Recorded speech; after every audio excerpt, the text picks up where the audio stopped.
अस्सलाम वालेकुम नाजरीन, आप देख रहे हैं INN चैनल। मैं हूं शेख अहमद अली। इस न्यूज़ बुलेटिन में आइए नज़र डालते हैं दिन भर की बड़ी खबरों पर। वज़ीर आज़म नरेंद्र मोदी की क़यादत वाली काबीना ने वन नेशन वन इलेक्शन यानी एक मुल्क एक इंतखाब की तजवीज़ को मंजूरी दे दी है। ये तजवीज़ के मुताबिक मुल्क भर में तमाम इंतखाबात यानी लोकसभा, असम्बली और दीगर इंतखाबात बैक वक्त कराए जाएंगे। इस मामले पर साबिक़ सदर रामनाथ कोविंद की क़यादत में कमेटी तश्कील दी गई थी जो अपनी रिपोर्ट पेश कर चुकी है। कोविंद कमेटी ने मार्च 2024 में अपनी रिपोर्ट पेश की थी जिसमें इंतखाबात के बैक वक्त इनेकाद के इम्कानात पर तफसील से बहस की गई। रिपोर्ट के मुताबिक पहले मरहले के तौर पर लोकसभा और रियासती असम्बलियों के इंतखाबात एक ही वक्त में कराए जाएंगे। इसके बाद रिपोर्ट ने सिफारिश की है कि लोकसभा और रियासती असम्बलियों के इंतखाब के 100 दिनों के अंदर मकामी खुद मुख्तार इदारों के इंतखाबात भी मुकम्मल किए जाएँ। इससे तमाम सतहों पर इंतखाबात एक मुकर्ररा वक्त में मुकम्मल किए जा सकेंगे, जिससे इंतखाबात के मौजूदा अलग अलग तरीक़ेकार में तब्दीली आएगी। वज़ीर आज़म नरेंद्र मोदी ने वन नेशन वन इलेक्शन के फ़वाइद पर जोर दिया और कहा कि ये वक्त की ज़रूरत है। उन्होंने एक बयान में कहा था कि मैं सबसे दरख्वास्त करता हूँ कि हम सब एक मुल्क एक इंतखाब के अज़्म को हासिल करने के लिए मुत्तहिद हों, जो वक्त का तकाजा है। नेशन वन इलेक्शन में जो हाई लेवल कमेटी की रिकमेंडेशंस थी उसको एक्सेप्ट किया है।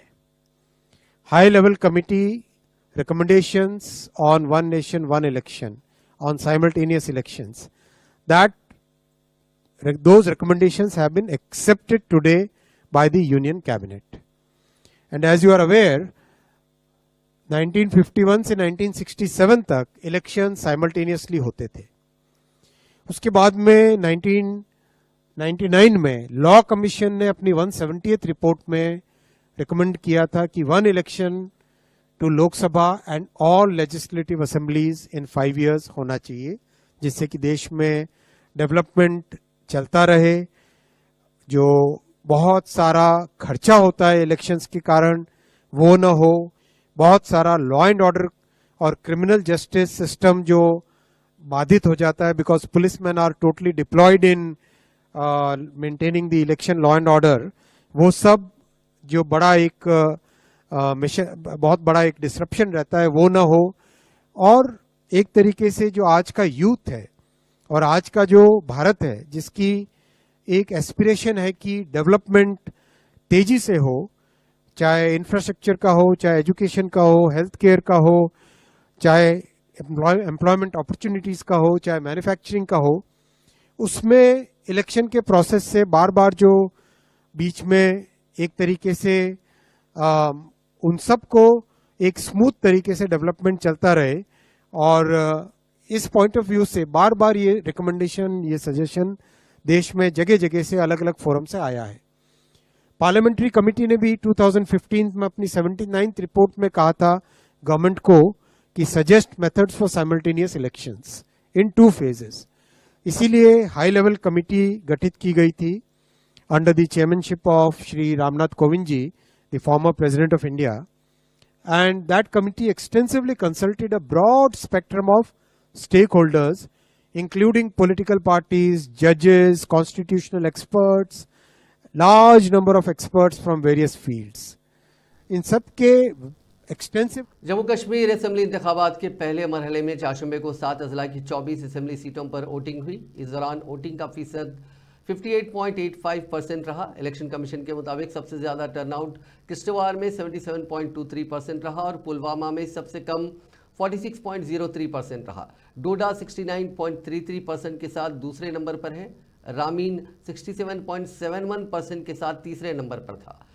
पार्टी सरबराह महबूबा मुफ्ती की बेटी PDP उम्मीदवार इल्तिजा मुफ्ती ने बिजबाड़ा असेंबली सीट से अपना वोट डाला। किश्तवाड़ से BJP उम्मीदवार शगन परिहार ने भी अपना वोट डाला। शगन ने इल्ज़ाम लगाया था कि किश्तवाड़ के बागवान इलाके में बगैर शनाख्ती कार्ड के वोट डाले गए। इसके बाद माहौल गर्मा गया, जिसकी वजह से कुछ देर के लिए वोटिंग रोकी गई। वोटिंग के पहले मरहले में मुल्क की मुख्तलिफ रियासतों में मुकीम 35,000 से ज़ायद बेघर कश्मीरी पंडितों ने भी अपना वोट डाला। इसके लिए जुमला 24 खुसूसी बूथ बनाए गए थे। दिल्ली में 4 बूथ, जम्मू में 19 और उधमपुर में 1 बूथ था। लेबनान और शाम के कुछ इलाकों में मंगल को मुतवातिर पेजर धमाके हुए, जिनमें कई अफराद हलाक और कई जख्मी हुए। धमाका 1 घंटे तक, ये धमाके 1 घंटे तक जारी रहे और पेजर जेब या हाथ में फट गए। लेबनान के जंगजू ग्रुप हिजबुल्लाह ने इन धमाकों का इल्ज़ाम इसराइल पर आयद किया और अब इन धमाकों के पीछे इसराइल की खुफिया एजेंसी मुसाद के मुलविस होने का दावा सामने आया है। रिपोर्ट के मुताबिक इसराइल ने हिजबुल्लाह के खिलाफ एक खुफिया ऑपरेशन के तहत ताइवान की कंपनी गोल्ड एपोलो के तैयार करदा पेजर्स में धमाका खैज मवाद नस्ब कर दिया था।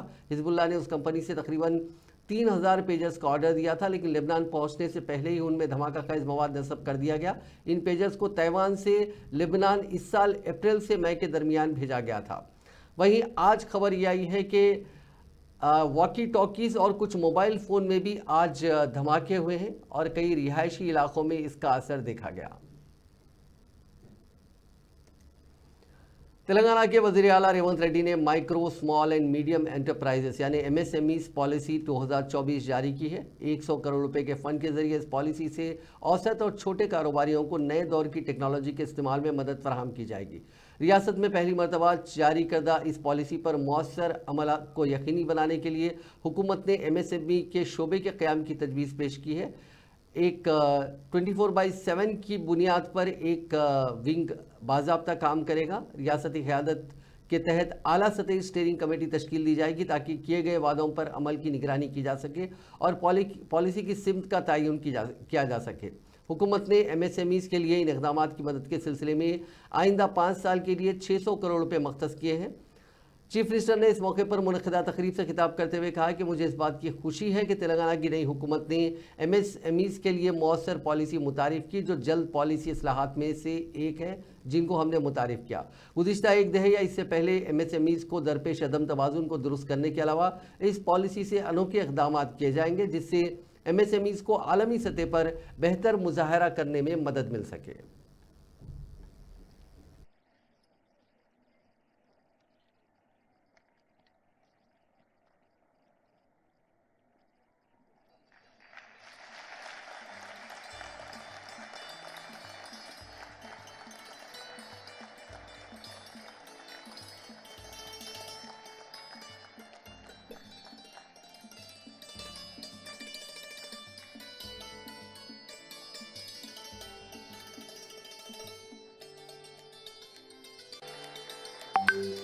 ప్రభుత్వం యొక్క విధి విధానాలను సూక్ష్మ, చిన్న మరియు మధ్య తరహా పరిశ్రమ యజమానులకు మా యొక్క విధి విధానాలను తెలియజేయడమే కాకుండా తెలంగాణ రాష్ట్రంలో మీరు పెట్టుబడులు పెట్టి ఉద్యోగ ఉపాధి అవకాశాలు కల్పించి తెలంగాణ రాష్ట్ర సంపదను పెంపొందించడానికి అవసరమైన ప్రోత్సాహాన్ని అందించాలని ఈరోజు మా మంత్రివర్గం ఇక్కడికి వచ్చి మీరు చెప్పిన कमिश्नर पुलिस हैदराबाद CV आनंद ने कहा कि गणेश जुलूस पुरअमन तौर पर इख्तिताम पजीर हो गया और शहर में कोई बड़ा नाखुशगवार वाक़या पेश नहीं आया।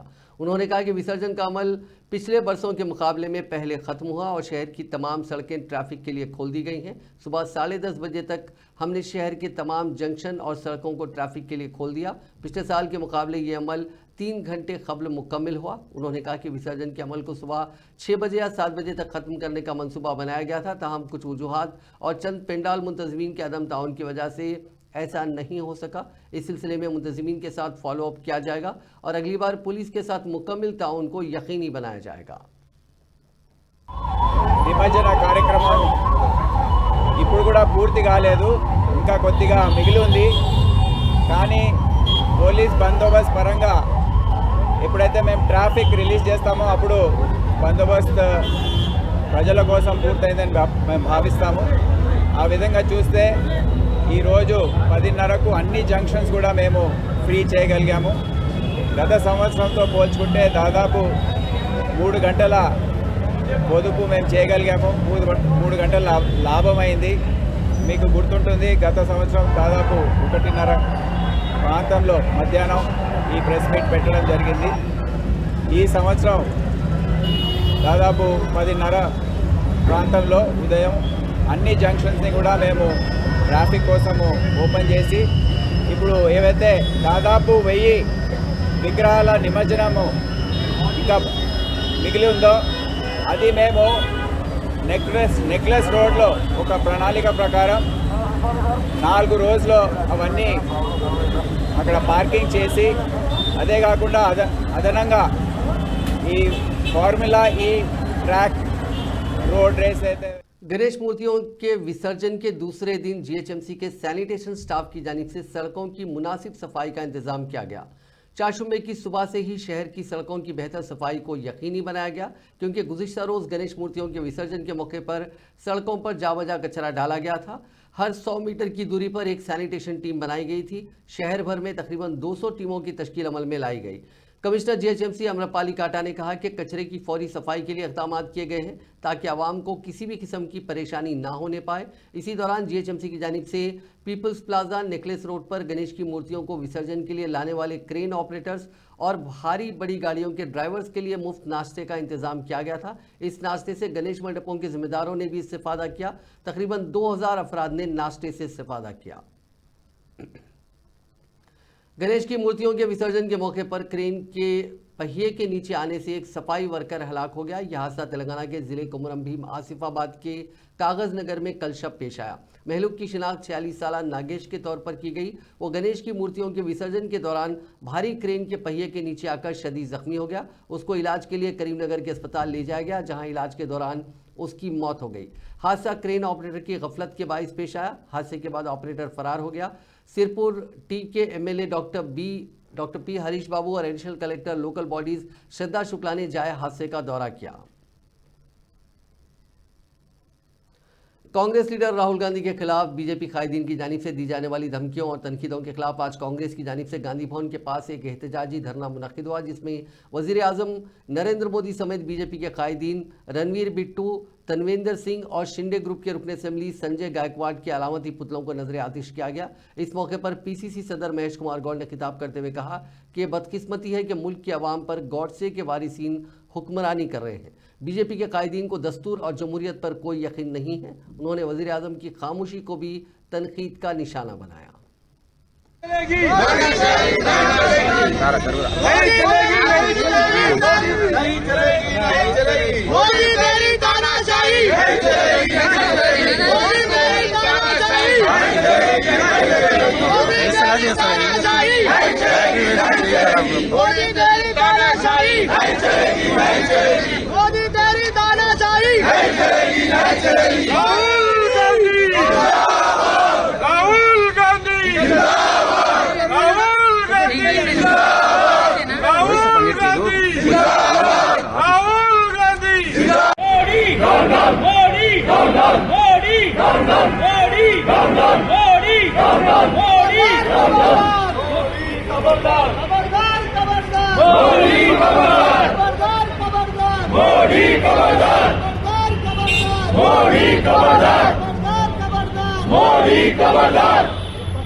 వాళ్ళకి ఇచ్చాల్సి వస్తుంది. కేంద్రంలో ఉన్నటువంటి సుప్రీం కోర్టు కానీ ఢిల్లీలో ఉన్నటువంటి హైకోర్టు కానీ तेलंगाना हाईकोर्ट ने नलगुंडा में बीआरएस के दफ्तर को गैर कानूनी करार देते हुए अंदरून 15 यौम मुनहतिम करने के अहकाम जारी किए हैं। तफसीलात के मुताबिक नलगुंडा बीआरएस की जानिब से नलगुंडा हैदराबाद रोड पर वाक़ एग्रो इंडस्ट्रीज़ की कीमती अराजी को पार्टी के दफ्तर के लिए चंद साल कबल हासिल किया गया था और दफ्तर की तामीर की गई। ताहम रियासत में जैसे ही कांग्रेस हुकूमत इख्तिदार में फायज हुई, वजीर इमारत व शवारे कोमटिरेड्डी वेंकट रेड्डी ने इस इमारत को गैर कानूनी करार देते हुए उसे मुनहदिम करने के अहकाम दिए। इसी दौरान बल्दिया नलगुंडा की जानिब से भी बीआरएस को नोटिस जारी की गई। बीआरएस ने खुद बल्दिया की इजाज़त के बगैर इमारत तामीर करने का एतराफ़ किया और उसको बाकायदा करने का मुतालबा करते हुए हाईकोर्ट से रुजू हुई। ताहम हाईकोर्ट ने उनकी दरख्वास्त को मुस्तरद करते हुए इस इमारत को 15 यौम मुनज़्ज़म करने के अहकाम जारी किए। कालेश्वरम प्रोजेक्ट के 3 बैरेजेस की तामीर में मुबैना बेकायदगियों की तहकीकात के लिए तश्कील शुदा कालेश्वरम प्रोजेक्ट हैदराबाद में जुमेरात को अपनी अगली समात मुनक्किद करेगा। सुप्रीम कोर्ट के रिटायर्ड जज पीसी घोष की ज़ेर क़यादत यह कमीशन रियासत के साबिक़ बीआरएस हुकूमत की जानिब से तामीर करदा मेडीगड्डा, अन्नारम और सुंदेला बैरेजेस की तामीर में हुई मुबैना बेकायदगियों से मुतालिक उमूर की समात करेगा। ये पैनल गवाहों के बयानात कलमबंद करेगा और उनकी जिराह भी की जाएगी। तेलंगाना में कांग्रेस हुकूमत की तश्कील के बाद बनाए गए इस पैनल ने अप्रैल में अपनी तहकीकात का आगाज किया था ताकि दरियाए गोदावरी पर बनाए गए कालेश्वरम प्रोजेक्ट की तामीर में मुबैना बेकायदगियों की तहकीकात की जा सके। गुज़िश्ता साल 22 अक्टूबर को मेडीगड्डा बैरेज को हुए नुकसान पर रियासती महकमे आबपाशी के इंजीनियर्स और ओहदेदारों के बयानात कमीशन रिकॉर्ड कर रहा है। 2 बैरेजेस अन्नारम और सुंदिला के टेक्निकी मसाइल पर भी गौर किया जा रहा है। जस्टिस घोष ने पहले ही 3 बैरेजेस का दौरा किया। मेडीगड्डा बैरेज के सुतूनों के धंसने, सुंदिला और अन्नारम बैरेजेस से पानी के अखराज के वाक़े की जारिया साल मार्च में कांग्रेस हुकूमत ने अदालती तहकीकात का हुक्म दिया था। तेलंगाना ओपन स्कूल सोसाइटी यानी टॉस ने एसएससी और इंटरमीडिएट थियरी इम्तिहानात के तफसीली शेड्यूल को जारी किया। ये इम्तिहानात 3 ता 9 अक्टूबर मुनक़िद किए जाएंगे। थियरी इम्तिहानात 9 बजे दिन ता 12 बजे दोपहर और 2:30 बजे दिन ता 5:30 बजे शाम होंगे। प्रैक्टिकल इम्तिहानात 16 ता 23 अक्टूबर मुनक़िद किए जाएंगे। मज़ीद तफसीलात तेलंगाना ओपन स्कूल की वेबसाइट से हासिल की जा सकती हैं। आरोग्यश्री खिदमत से वाबस्ता स्टाफ ने आज से हड़ताल का आगाज कर दिया। उन्होंने आरोग्य मित्रा को डेटा प्रोसेसिंग ऑफिसर के तौर पर तस्लीम करने का मुतालबा किया। साथ ही जियो 60 के मुताबिक तकरीबन 22,750 रुपये माहाना तनख्वाह फराहम करने का मुतालबा किया। उन्होंने जोर देते हुए कहा कि आउटसोर्सिंग सिस्टम को ख़त्म किया जाए और कॉन्ट्रैक्ट स्टाफ की निशानदही की जाए। उन्होंने कहा कि बरतरफ मुलाजिमीन की खिदमत को बहाल किया जाए।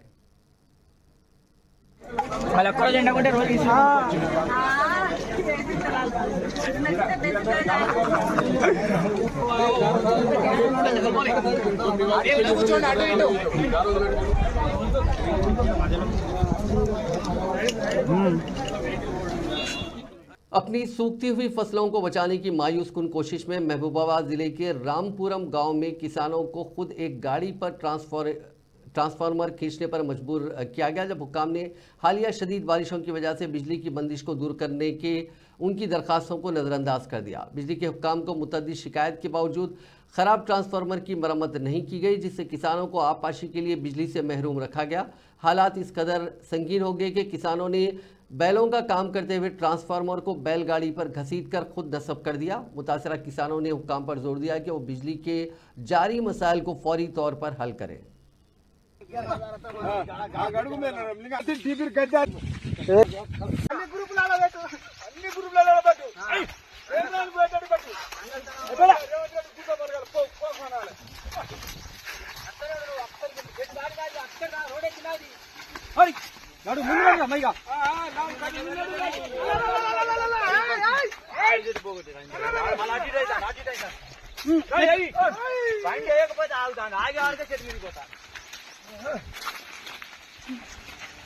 గట్టిగా ఊటీలో పట్టుకున్నావు మళ్ళా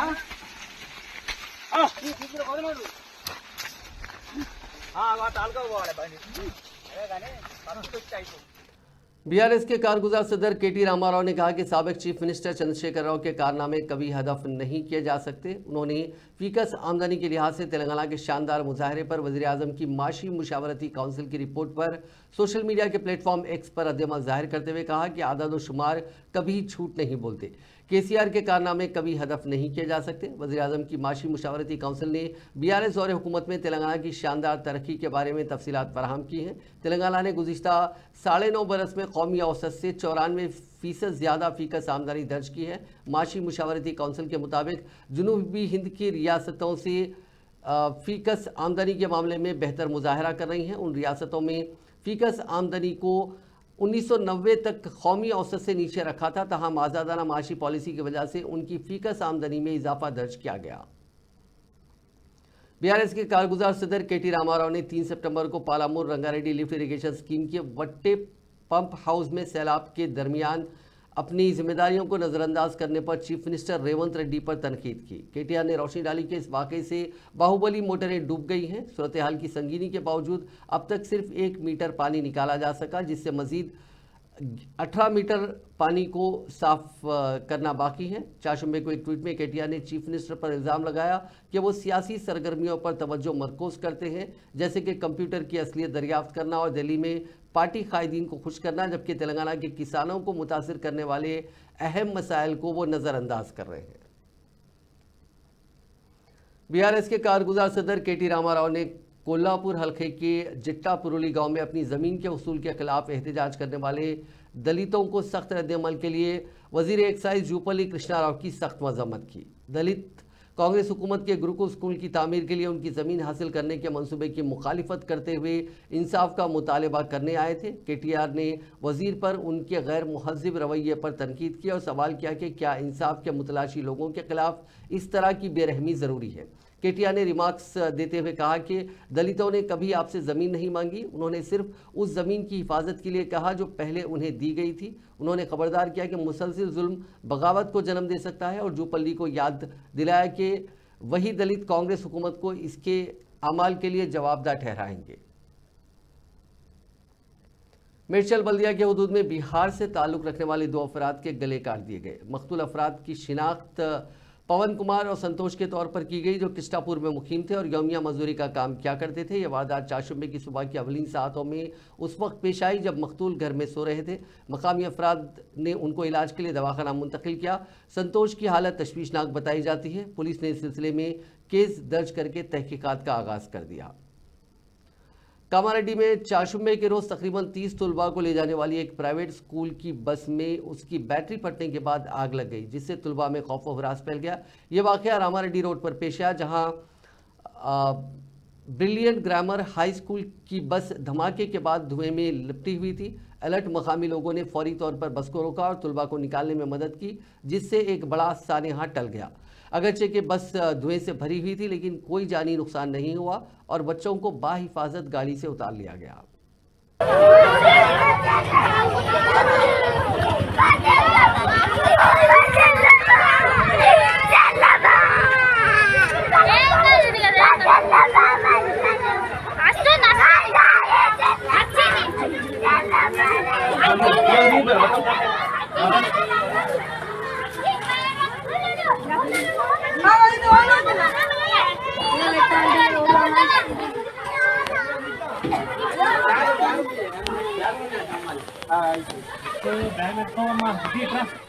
संगारेड्डी के रामाचंद्रपुरम पुलिस स्टेशन हुदूद में 7 साल लड़की की असमत रेजी पर 17 साल लड़के को गिरफ्तार कर लिया गया। उस लड़के ने घर में टीवी दिखाने के बहाने उसकी असमत रेजी की।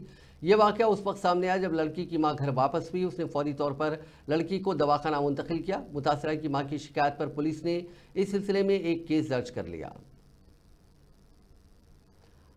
पुलिस ने एलुरु के स्वामी दयानंद सरस्वती हॉस्टल में तालिबात के साथ जिनसी ज्यादती के इल्जाम में हॉस्टल वार्डन के शोहर को गिरफ्तार किया। हॉस्टल जिसमें 45 तुलबा रिहायश पजीर थे, सरकारी इजाज़त के बगैर चलाया जा रहा था। मुलजिम शशि कुमार, जो कि बीसी वेलफेयर डिपार्टमेंट में एक सरकारी मुलाजिम के तौर पर भी काम करता है, मुबैना तौर पर अपनी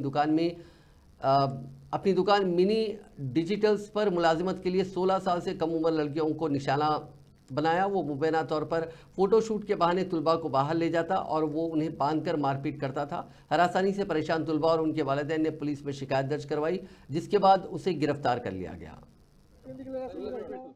ఈరోజు మనకి ఏలూరు 2 టౌన్ పోలీస్ స్టేషన్ లిమిట్స్లో ఉన్న అమీనాపేటలో ఉన్నటువంటి స్వామి దయానంద సరస్వతి సేవా ఆశ్రమంలో బాలికలపైన ఒక మైనర్ బాలికలపైన అక్కడ హాస్టల్ వార్డెన్ భర్త ఈ మిస్బిహేవ్ చేశాడన్న ఒక కంప్లైంట్ మీద ఇక్కడికి వచ్చాము. ఈ కంప్లైంట్ తీసుకొని ఇక్కడ విచారణ నిమిత్తం మన ఉమెన్ ఎస్ఎల్ని వీళ్ళందరినీ పంపిస్తున్నాం. విచారణలో భాగంగా ఏమేమి చేశారు ఏంటనేది అన్నీ కూడా మీకు తెలిసి వాళ్ళ మీద కేసు రిజిస్టర్ చేయడం జరిగింది. మేము ముద్దాయిల్ని పట్టుకోవడానికి కూడా ప్రయత్నం చేస్తున్నాము. దర్యాప్తులో భాగంగా అన్ని విషయాలు కూడా మీకు త్వరలో తెలియపరుస్తాం. అది ఇప్పటి వరకు అయితే మనకు వచ్చిన ఫిర్యాదు ప్రకారం 3 ఫిర్యాదుకు వచ్చినాయి. ఇంకా ఏమన్నా ఎంతమంది ఉన్నారు ఏంటనేది ఇప్పుడు మా విచారణలో చేస్తుంది.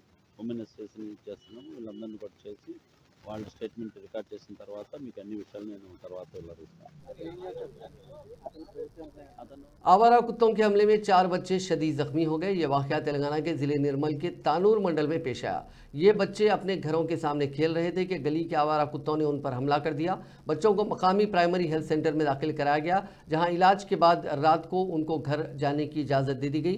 मकामी अफराद ने अफसोस का इजहार किया कि मुतालिका हुक्म सड़कों पर कुत्तों की लानत पर तवज्जो नहीं दे रहे हैं। हालांकि अक्सर बच्चों पर ये कुत्ते हमले करते हैं। आंध्र प्रदेश के कड़पा जिले के कमलापुरम के नाई ब्रह्मन इलाके में एक गली के कुत्ते ने अपने घर के बाहर खेल रहे एक बच्चे पर हमला कर दिया। यह वाकया सीसीटीवी में कैद हो गया, जिसमें कुत्ते को बच्चे पर हमला करते हुए देखा जा सकता है। जख्मी लड़के को फौरी तौर पर इलाज के लिए करीबी अस्पताल मुंतकिल किया गया। कमलापुरम के मकीनों ने मकामी हुक्काम पर जोर दिया कि वो आवारा कुत्तों की आबादी को कंट्रोल करने और इस तरह के वाक़यात को दोबारा होने से रोकने के लिए फौरी इक़दाम करें।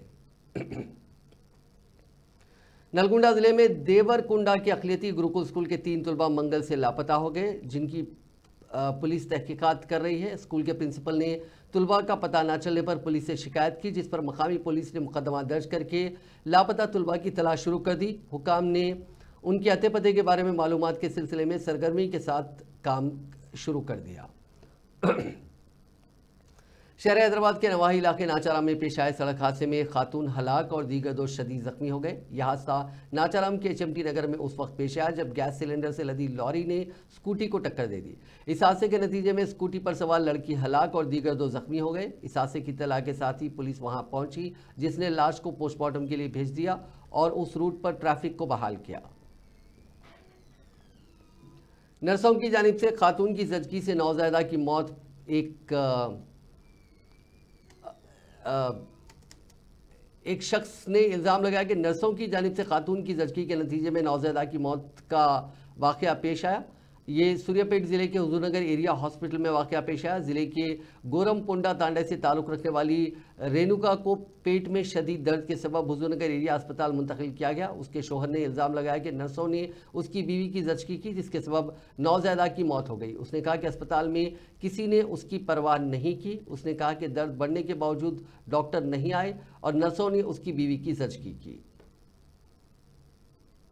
तेलंगाना के जिले संगारेड्डी में पेश आए सड़क हादसे में 2 अफराद हलाक और दीगर 2 शदीद जख्मी हो गए। यह हादसा कल शब पट्टनचेरू पुलिस स्टेशन के हुदूद के इसनापुर की कौमी शाहरा नंबर 65 पर उस वक्त पेश आया जब तेज़ रफ्तार लॉरी ने बाइक को टक्कर दे दी। इस हादसे में एक शख्स हलाक और 2 अफराद जख्मी हो गए।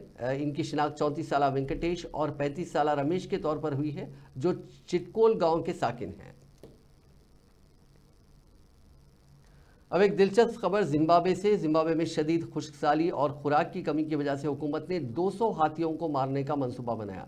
इस इक़दाम का मकसद खैज़-ज़दा अवाम को खुराक की फराहमी है। हुकूमती ज़राए के मुताबिक हाथियों की बढ़ती हुई तादाद की वजह से इंसानों और जंगली हयात के दरमियान तनाज़ा बढ़ रहा है।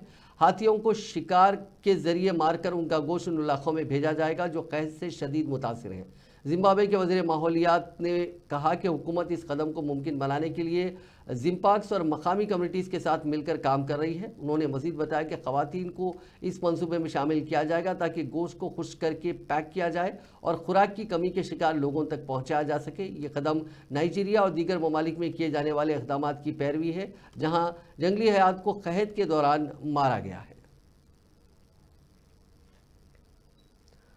अदाकारा श्रद्धा कपूर और राजकुमार राव स्टारर हॉरर कॉमेडी स्त्री 2 ने मजीद एक तारीख रकम कर दी है। फिल्म स्त्री 2 इंडियन सिनेमा की घरेलू बॉक्स ऑफिस पर सबसे ज़्यादा कमाई करने वाली फिल्म बन गई है। स्त्री 2 ने शाहरुख खान की जवान के लाइफ टाइम कलेक्शन को पीछे छोड़ते हुए अब तक की सबसे ज़्यादा कमाई करने वाली हिंदी फिल्म बन गई है और फिल्म इंडस्ट्री की तारीख में अपना नाम दर्ज कराया है। ट्रेड एनालिस्ट तरुण आदर्श ने अपने ऑफिशियल एक्स हैंडल पर इस खबर की तस्दीक की। उन्होंने लिखा कि स्त्री 2 ने तारीख रकम कर दी है, अब तक की सबसे ज़्यादा कमाई करने वाली हिंदी फिल्म बन गई है। उन्होंने मजीद कहा कि स्त्री 2 ने जवान का लाइफ टाइम बिजनेस पार कर लिया। अगली मंजिल 600 करोड़ रुपए के क्लब में शामिल होना है। तरुण आदर्श ने बताया कि फिल्म ने 5वें हफ्ते जुमे को 3 करोड़ 60 लाख रुपए, हफ्ते को 5 करोड़ 55 लाख रुपए और इतवार को 6 करोड़ 85 लाख रुपए और पीर को 3 करोड़ 17 लाख रुपए, मंगल को 2 करोड़ 65 लाख रुपए, यानी मजमूई तौर पर 586 करोड़ रुपए कमाए। श्रद्धा कपूर और राजकुमार राव की अदाकारी वाली ये फिल्म अपने 5वें हफ्ते में भी नाजरीन को मुतवज्जो कर रही है।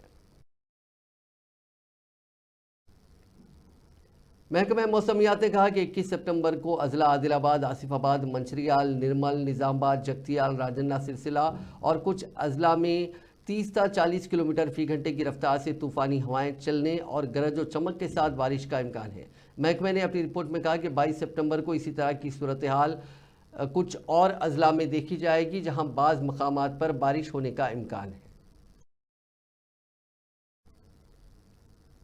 नाजरीन, इस न्यूज़ बुलेटिन में बस इतना ही। आप देखते रहिए INN चैनल।